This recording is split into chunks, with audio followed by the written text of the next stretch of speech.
on BBC Two. It's winter, 1066 AD. Fresh from victory over the Norse at Stamford Bridge, King Harold Godwinson's mighty English army has been forced to march swiftly south to deal with yet another threat to the English throne. This time, William of Normandy's powerful invasion force is camped on the Sussex coast at Hastings, intent on winning England's crown. The stakes could not be higher. Attempting to change the course of history this week, a team of mental health workers from Wales, watched over as ever by our military experts on Time Commanders.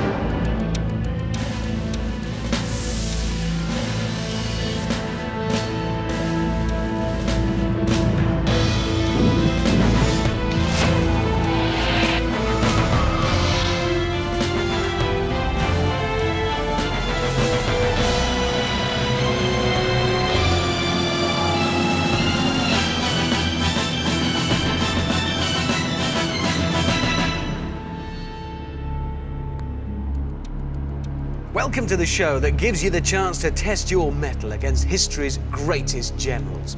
With us today are a team of mental health workers from Bridgend in Wales. First up, Dr. Andrew Metters, a consultant psychiatrist. I think on the day we're more likely to be 4 chiefs and no Indians. So in a sense, it doesn't matter who's a general and who's a captain.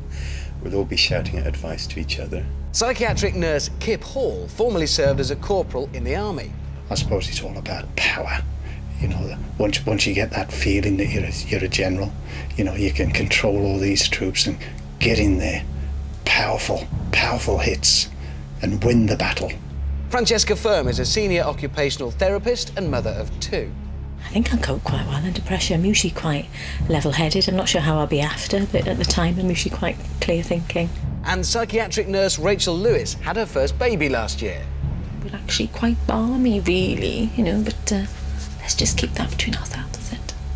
Together, they are tonight's Time Commanders.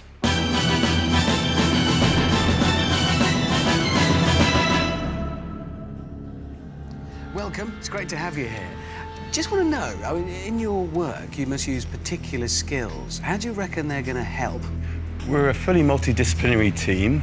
We're used to working under pressure, in crisis situations with unpredictable clients. So does that mean you're all going to fall out or not? That's really what I want to know. Well, we do fall out, but we always make up after. So hopefully there'll be no fighting in your team. And Kip, you actually have military experience. You've worked in the military. Yeah, in the 70s I was in the British Army. I spent 9 years in the Royal Signals. So is that going to help tonight, do you think? You better. There's pressure there, I can see, Kip. Otherwise he's in trouble. I think everybody's saying, you know, Kip has done a bit of time, so he must know what he's doing. And I suppose we're going to find out tonight. Yes, because there's some pressure from that end of the table. It's always fascinating to see how everybody gets on, how the dynamic works, and that's key to this. It's how you guys get on as a team. So good luck. And it's time now to meet the Time Commanders experts. Keeping an eye on everything our team does tonight are historical analyst Eric Nussbacher, senior lecturer in war studies at the Royal Military Academy, Sandhurst, and our tactical analyst, historic weapons expert and military historian Mike Loads. Now you've got to listen very carefully because your battle briefing is next. You are going to refight the Battle of Hastings. It's the year 1066, and you're coming to the Sussex coast. An incredibly powerful invasion force landed, and they're led by the power-crazed 39-year-old Duke William of Normandy, also known as William the Bastard. William the Bastard is trying to fill the power vacuum left by the death of the Old English king, Edward the Confessor. And just before this battle, your enemies, the English, have fought a battle at Stamford Bridge when another competitor for the throne tried to take it away from the English king, Harold Godwinson. That was Harold Hardrada. The cream of Harold's army, now facing William, had been with him throughout the Stamford Bridge campaign. They'd had a 200-mile force march up to meet Hardrada. They had then fought an epic, strenuous conflict. And then they'd had 260 miles to get down south. Not only does William have to fight the English army physically to get to London, but you will have to defeat the English army in order to have some measure of control over this country. Because, Time Commanders, you will take command of William's Norman army.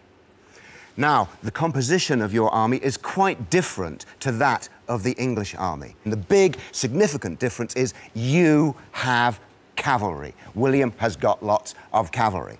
And the cavalry can be used in two ways. Mostly, they were used as mobile missile platforms. They would ride up and throw their javelins, turn away, come back, waves, pricking at the enemy. If the enemy get into disarray, then you can confidently use them as contact troops. They can draw their swords, hacking in amongst them or stabbing down. But if you try and use them as contact groups against a frontal assault on a shield wall, you could get into a lot of trouble. Yeah. You have got a big mixed bag of infantry, some very, very good, some of them a bit less well-trained. But amongst your infantry, you have got archers, and they're capable of giving you an ability to reach out to the enemy. You can use them, for instance, to disrupt enemy formations without having to get close to them yourselves. And then you can use the cavalry or some of your excellent infantry to make a hole and disrupt them further and possibly to get through their formations. But you must always have your cavalry and your infantry and your archers mutually supporting. By themselves, the archers or the cavalry or the infantry fall apart. So we've got our team playing the French under William, not yet the Conqueror, against the English. Okay. This is important now. You've got your chance to ask questions of our experts. They have an enormous reservoir of knowledge of information, and we're going to take it away from you. So you've got 2 questions, and that's it. Use them wisely. Every scrap of information could be crucial. Okay. Ask away. Our first question is, are the archers and the crossbowmen just as effective shooting over infantry, or do they need direct line of sight to be effective? Crossbowmen and archers can shoot like that or like that. You need to find a point to experiment and see where your effective range is. Okay. So where would Harold place his best troops? He would have his best troops around him. Right. William's come to take his crown. He's come to get his kingdom. Once he's got Harold, he kind of wears the fight for the English. So he's always going to be surrounded by his best men, but he's also going to have some best men in the front. But look for Harold and you'll find those best men, that's what they say. OK, really important thing to do now, and that's decide who'll be playing as generals, who'll be playing as captains. But I say decide, Eric and Mike have already done that. They look at your profiles and they decide who'll be best, and it's important because this is about how you work together as a team. So, it's time to find out who'll be giving the orders and who'll be carrying them out.